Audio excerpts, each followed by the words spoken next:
নমস্কার বন্ধুরা, ইতিহাসের ইতিকথার নতুন পর্বে আপনাদের সকলকে স্বাগত। কার্তিক মাসের সংক্রান্তিতে শুরু হয়ে অঘ্রাণ মাসের প্রত্যেক রবিবারে ইতু পুজো হয়।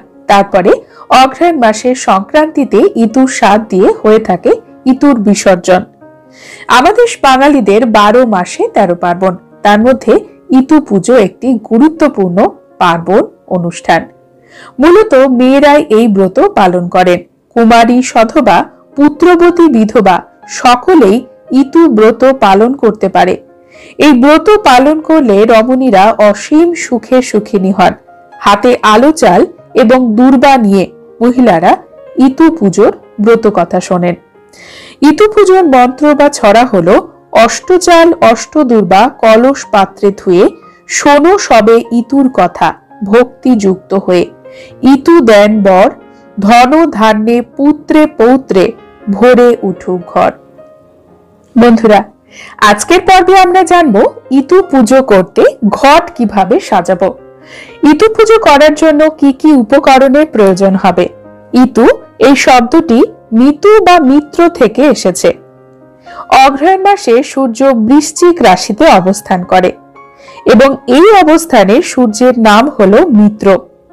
এই কারণে ইতু পুজো হলো মিত্র অর্থাৎ সূর্য দেবতারই পুজো। এছাড়াও এর সঙ্গে যুক্ত হয়েছে শস্য দেবী অর্থাৎ মা লক্ষ্মীও, তাই তো বলা হয় ইতু লক্ষ্মী। ইতু পুজো পরিবারের মহিলারাই করেন। ইতু পুজো একবার শুরু করলে সারা জীবন করতে হয় এবং আপনার পরবর্তী প্রজন্মের, যেমন আপনার পুত্রবধূ অথবা আপনার মেয়ে, ইতু পুজো শুরু করলে আপনি এই ব্রত করা থেকে বিরত হতে পারেন। কিন্তু যতক্ষণ না বা যত দিন না আপনার পরবর্তী প্রজন্মের কোনো মেয়ে এই ব্রত শুরু করছে, আপনাকে এই ব্রত চালিয়ে যেতে হবে। ইতু পুজো করার জন্য আমাদের কিছু উপকরণের প্রয়োজন হয়। এই উপকরণগুলি এই রকম: একটি সুন্দর মাটির খোলার ভেতরে মাটি ভরে তার ভেতরে রাখতে হবে মান, কচু, কলমিলতা, হলুদ, আখ, শুষ্নি, সোনা এবং রূপোর টোপর। এছাড়াও জামাই নাড়ু, শিবের জটা, কাজল লতা রাখা হয়। ফুলের মালা, ধূপ, দীপ, সিঁদুর ইত্যাদি বিভিন্ন ধরনের ইতু পুজোর উপকরণের প্রয়োজন হয়। ফল, মিষ্টি এবং নবান্ন সহযোগে ইতু লক্ষ্মীর পুজো হয়।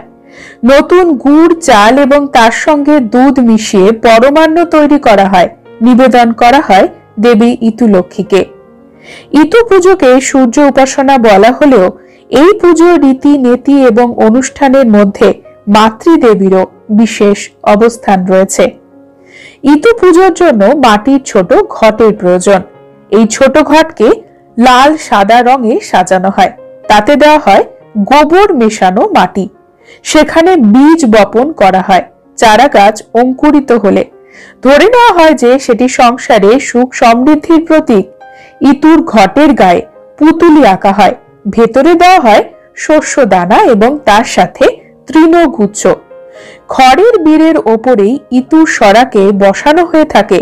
এরপর ওই সরাতে দেওয়া হয় মাটি।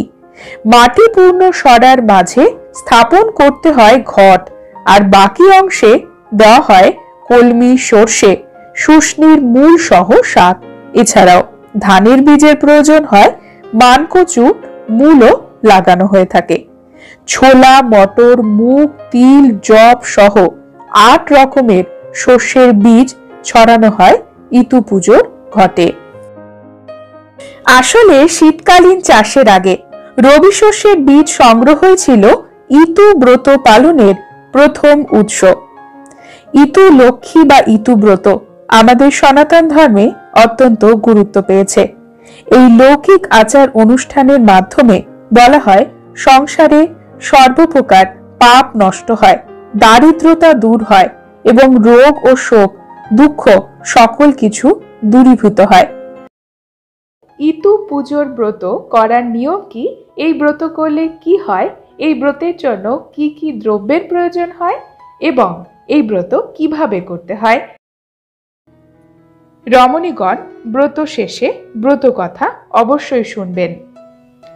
ইতু পুজোর ব্রত কার্তিক মাসের সংক্রান্তিতে আরম্ভ করতে হয় এবং অগ্রহায়ণ মাসের প্রত্যেক রবিবারে ইতু পুজো করা হয়। অগ্রহায়ণ মাসের সংক্রান্তির দিনে পুজোর শেষে সেই দিন ইতুর স্বাদ দিয়ে সকলে প্রসাদ খাবেন।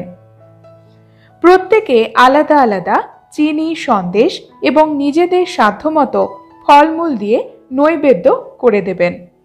তারপর ব্রাহ্মণকে দিয়ে প্রত্যেকের নামে সংকল্প করিয়ে পুজো দেওয়া হয়।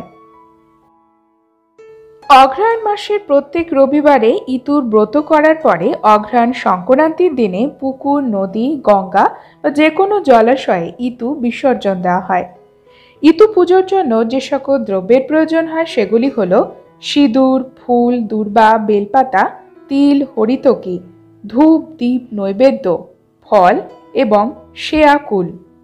কার্তিক সংক্রান্তির দিন একটি পরিষ্কার সরা নিতে হবে এবং সেই সরার মাঝখানে ঘট বসিয়ে তার চারিদিকে ধান, হলুদ, মান, কচু গাছ একটি একটি করে বসাতে হবে। সেই সঙ্গে মটর, সর্ষে, শুষ্নি, কলমি আর 5টি ছোট বটের ডাল দিয়ে পুজো করতে হয়। পুজোর শেষে মন্ত্র পাঠ করে প্রণাম করার নিয়ম রয়েছে। ইতু পুজোর মন্ত্র বা ছড়া: অষ্টচাল অষ্টদূর্বা কলস পাত্রে থুয়ে, শোনো সবে ইতুর কথা ভক্তিযুক্ত হয়ে। ইতু দেন বর, ধন ধান্যে পুত্রে পৌত্রে ভরে উঠুক ঘর।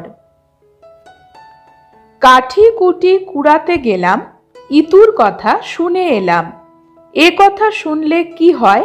নির্ধনের ধন হয়, অপুত্রের পুত্র হয়, অশরণের শরণ হয়, অন্ধের চক্ষু হয়, আইবুড়োর বিয়ে হয়, অন্তিমকালে স্বর্গ হয়।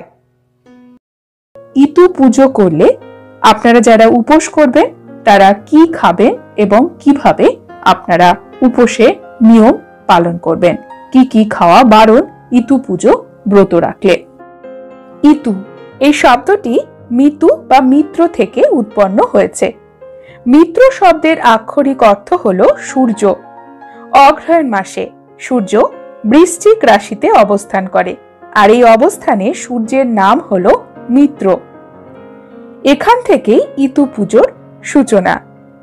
বহু ঐতিহাসিকেরা বলে থাকেন ইতু পুজো প্রাচীন ইন্দ্র পূজার একটি দৃষ্টান্ত। ঋগ্বেদীয় সূক্তগুলোর নাম ইন্দ্র স্তূপ এবং সেখান থেকে ইতু নামটি এসেছে।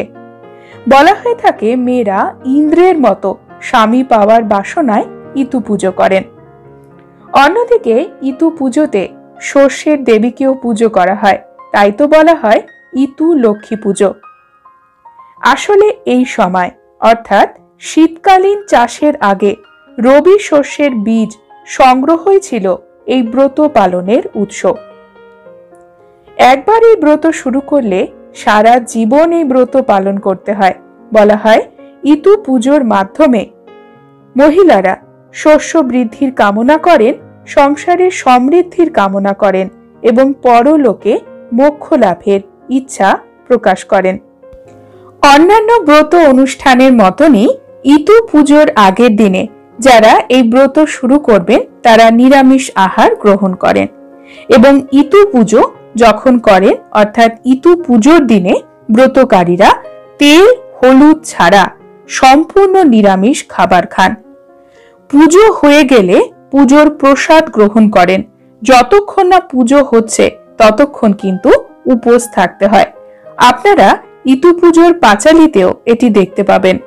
ইতু পুজোর পাঁচালি রয়েছে আমাদের চ্যানেলে, ভিডিওটির লিংক পেয়ে যাবেন এন্ড স্ক্রিন থেকে। পুজো হয়ে গেলে ফল এবং পুজোর প্রসাদ খাওয়া হয়। দুপুরে আতপ চালের ভাত অনেকে খান, আবার রাত্রিবেলা পরোটা, লুচিও খাওয়া যায়। বহু ভক্তরা মুড়িও খান, তবে এই মুড়ি শুকনো শুকনো খেতে হয়। ইতু পুজো করলে সারাদিনে একবারই অন্ন গ্রহণ করেন ব্রতীরা। ইতু পুজোর আরো একটি প্রধান বৈশিষ্ট্য পিঠে পুলি ও পায়েস খাওয়ার একটি প্রচলন। আমাদের এই বাংলায় কোথাও কোথাও ইতু পুজোকে ঘিরে নবান্ন উৎসব হয়ে থাকে, কারণ অগ্রহায়ণ মাস হলো নতুন ধানের সময় এই সময় নবান্নের অনুষ্ঠান হয়। ইতুর সাতভক্ষণের প্রথাও রয়েছে কোথাও কোথাও। তারপরে ইতুকে বিসর্জন দেওয়া হয়। ইতু পুজোতে নতুন গুড় এবং নতুন চাল সেটি দিয়ে তার সাথে দুধ দিয়ে পরমান্ন তৈরি করে ইতু লক্ষ্মীকে নিবেদন করা হয়। ব্রতকারীরা ইতু লক্ষ্মীর কাছে কামনা করেন তার কৃপাতে আমাদের সব সংকট এবং বিপদ যেন কেটে যায়, ধন ধান্য সৌভাগ্য এবং স্বর্গ সুখ যেন প্রাপ্তি হয়। বন্ধুরা, আজকের পর্ব এখানেই শেষ করছি। পরবর্তী পর্বে নতুন একটি বিষয় নিয়ে আপনাদের সঙ্গে কথা হবে। ততক্ষণ সকলে সুস্থ থাকুন, ভালো থাকুন। আর পুরো ভিডিওটি দেখার জন্য আপনাদের অসংখ্য অসংখ্য ধন্যবাদ।